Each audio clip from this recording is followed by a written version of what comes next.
अच्छा, मुझे ऐसा लगता था कि राम जी इस देश के कण कण में हैं। इससे पहले राम अयोध्या में नहीं थे, पता नहीं कहां थे, ये बीजेपी के प्रवक्ता बताएंगे। 15-15 लाख रुपए आप वाले अकाउंट में नवकिया जी नहीं आए होंगे, मेरे तो आ गए। मैं तो विपक्ष का व्यक्ति हूं, आपत्ति करूंगा तो घोर धर्म विरोधी कहलाऊंगा। राम जी के अस्तित्व को छोटा किया है भाजपा ने, इसीलिए मोदी जी उनकी प्राण प्रतिष्ठा कर सकते हैं। किस परंपरा के हो आप? भारतीय परंपरा के बारे में आपको जानकारी नहीं है क्या? देखिए, सच यह है कि इस चराचर जगत में ईश्वर की सत्ता के अतिरिक्त कुछ भी पूर्ण नहीं है। केवल ईश्वर है जो पूर्ण है, बाकी सब कुछ जो कुछ भी है इस जगत में भौतिक, वो सब कुछ अपूर्ण है। भारत का संविधान हमने 26 जनवरी 1950 को अंगीकार किया, तो क्या संविधान पूर्ण था? और अगर संविधान पूर्ण था तो 100 से अधिक संविधान के संशोधन क्यों किए गए? क्या संविधान अपूर्ण था तो क्या उसको लागू नहीं किया जाना चाहिए? ये कुतर्क गढ़ने वाले लोग हमेशा कुछ ना कुछ कुतर्क गढ़ते रहेंगे, और ऐसे कुतर्क गढ़ते रहते हैं तो भारत को अपना संविधान भी नहीं मिल पाता, जैसे कुतर्क गढ़ने का काम आज कर रहे हैं। तो जो भारत को समझना नहीं चाहते हैं, भारत के मूल भावों को समझना नहीं चाहते हैं, वो इसी प्रकार से तरह तरह के विवाद उत्पन्न करना का प्रयास करना चाहते हैं। लेकिन इन विवादों से परे ये कितने भी विवाद करें, सच ये है कि 22 तारीख को अभिजीत मुहूर्त में पुष्य नक्षत्र में सर्वार्थ सिद्ध योग में मंदिर की प्राण प्रतिष्ठा तो होने ही जा रही है। कांग्रेस आए या ना आए, समाजवादी पार्टी आए या ना आए, किसी के नहीं आने से यह कार्यक्रम टलने वाला नहीं है। जाकर के देखिए कि आज कैसे कैसे गांवों में, गली मोहल्लों में, छोटे छोटे कस्बों में कैसे आयोजन किए जा रहे हैं, दुल्हन की तरह सजाया जा रहा है। जाकर अयोध्या के उस भाव को समझिए, प्रभु राम आ रहे हैं, लोगों के मन में इतनी प्रसन्नता है। लेकिन ये कांग्रेसी, ये समाजवादी पार्टी के लोग, ये आरजेडी के लोग, जेडीयू के लोग, ये विपक्ष के लोग हर संभव प्रयास कर रहे हैं कि कैसे इसमें विघ्न डाले जा सके, कैसे बाधाएं उत्पन्न की जा सके। ये विघ्न और बाधा डालने का काम त्रेता युग के समय में भी,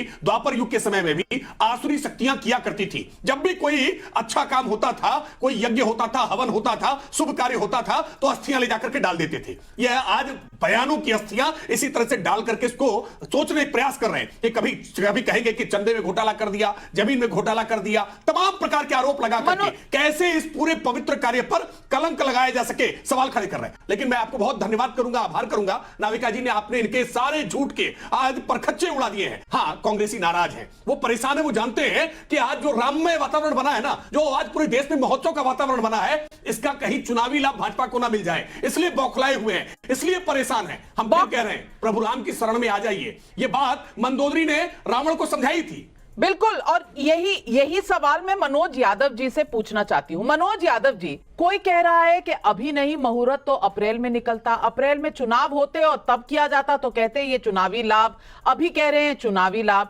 मुझे एक बात समझ में नहीं आ रही कि क्या चुनाव की वजह से राम को पूजना बंद कर दे, रामलला को टेंट से मंदिर में नहीं ले जाया जाए? पहला सवाल तो ये। दूसरा सवाल, एक सवाल मेरे मन में यह उठता है कि शंकराचार्य जी का, उनकी कही चीजों का और ना कही चीजों का भी एक भ्रम फैलाया गया। मैं पूछना चाहती हूं कि किसी भी तरीके से क्या किसी की आस्था को चोट पहुंचाने का प्रण लिया है विपक्षी दलों ने? वाह बेटा, लगता है तुम गू खा के ही मानोगे। बिल्कुल नविका जी, बड़े हर्ष की बात है कि राम जी अयोध्या आ रहे हैं। अच्छा, मुझे ऐसा लगता था कि राम जी इस देश के कण कण में हैं। जुम करो। लेकिन बीजेपी वाले अब उनको अयोध्या ला रहे हैं। गजब बेइज्जती है। पहली बार, इसके लिए बीजेपी का आभार मैं संपूर्ण देशवासियों और पूरी दुनिया की तरफ से, जो भारत की भूमि, भारत के धर्म जो मानते हैं, जानते हैं, उनको में आस्था रखते हैं, उनकी तरफ से मैं बीजेपी को धन्यवाद देता हूं कि वो राम को अब अयोध्या में ला रहे हैं। इससे पहले राम अयोध्या में नहीं थे, पता नहीं कहां थे, ये बीजेपी के प्रवक्ता बताएंगे।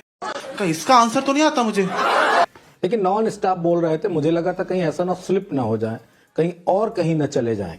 लेकिन खैर स्लिप नहीं हुए, बड़ी अच्छी बात कही, और इसके लिए राकेश जी के लिए तालियां भी बजनी चाहिए, और ऐसी बजनी चाहिए कि कोई प्रवक्ता महसूस करे कि राकेश जी की तरह बोलना चाहिए। अच्छा लगा राकेश जी। अब आता हूं मुद्दे पे। देखिए, शंकराचार्य क्या कह रहे हैं, क्या नहीं कह रहे हैं, या एक शंकराचार्य महोदय क्या कह रहे हैं, दूसरे क्या कह रहे हैं, तीसरे क्या कह रहे हैं, नविका जी हमको इसमें नहीं पढ़ना चाहिए, क्योंकि हम लोग गृहस्थ आश्रम वाले लोग हैं। हमको अपने दाल, नमक, तेल, लोन, ये सब गांव में कहावत है, उस पे हम पढ़े रहते हैं। बच्चे की फीस, बच्चों की एजुकेशन, उस पे पढ़े। हाँ, ये मुहूर्त कौन सा अच्छा है, ये शंकराचार्य लोग ही बता सकते हैं। तो ये लड़ाई मेरे ख्याल से धार्मिक लोगों की, तो धार्मिक लोग ही लड़ेंगे, हम लोग नहीं लड़ेंगे, ये बिल्कुल स्पष्ट है, क्लियर है। और हमें कोई आपत्ति नहीं, अगर नरेंद्र मोदी जी के हाथों हो रहा है तो और अच्छा है, क्योंकि नरेंद्र मोदी जी ने इस देश में जो काम किया है वो अच्छा ही किया हो। और ठीक वैसे ही जैसे नोटबंदी की, उसके भी कितने देश को फायदे मिले, जीएसटी लाए, उसके भी कितने फायदे मिले, और उन्होंने जो काम किए 2 करोड़ रोजगार देने वाले जो वादे किए थे वो भी बहुत अच्छे तरीके से 2 करोड़ रोजगार भी उन्होंने दे दिए। 15-15 लाख रुपए आप वाले अकाउंट में नविका जी नहीं आए होंगे, मेरे तो आ गए। मेरे 15 लाख आ गए, मेरी पत्नी के अकाउंट में 15 लाख आ गए, बच्चे माइनर थे, उनका अकाउंट नहीं खुलवाया था तो उसमें नहीं आए। तो मोदी जी अगर कोई काम कर रहे हैं तो अच्छा ही कर रहे होंगे, इसलिए हमें कोई मोदी जी से आपत्ति नहीं। और मेरे आपत्ति करने से होगा भी क्या, मैं तो विपक्ष का व्यक्ति हूं, आपत्ति करूंगा तो घोर धर्म विरोधी कहलाऊंगा। इसलिए भाई राकेश जी, मैं कोई विरोध नहीं कर रहा, हम आपके साथ हैं और मोदी जी के साथ। मोदी जी अकेले प्राण प्रतिष्ठा करें, किसी और के साथ करें, कोई और शंकराचार्य आए ना आए, वहां जो आ रहे हैं वो वीआईपी लोग आ रहे हैं, और भगवान राम उन वीआईपी लोगों से, 100 वीआईपी लोगों से पूर्ण रूप से सहमत है, इसीलिए आ रहे हैं। नहीं फिर तेजस्वी जी की तरह, माफ करिएगा, तेज प्रताप जी की तरह वो मेरे भी सपने में आके कह देते कि मैं नहीं आऊंगा, वहां सब ठीक नहीं हो रहा है। मेरे सपने में नहीं, मेरे सपने में आए और कहा है हम आ रहे हैं, मोदी जी हमको ला रहे हैं। चूंकि राम जी के अस्तित्व को छोटा किया है भाजपा ने, इसीलिए मोदी जी उनकी प्राण प्रतिष्ठा कर सकते हैं, ये मैं दिल से कह रहा हूं। चलिए, और बीजेपी जिस तरह का प्रपंच करे उसके लिए नविका जी मैं सिर्फ एक अंतिम लाइन कहूंगा, अंतिम line.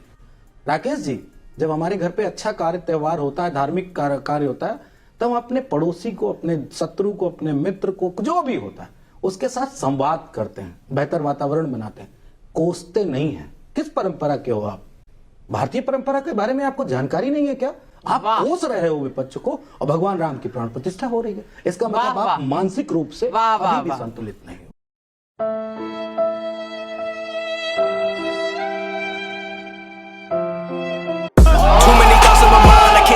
So I just keep writing. I don't need no help, I don't need opinions, so don't waste my time then. वाह वाह वाह, बहुत अच्छी बात कही आपने मनोज यादव जी।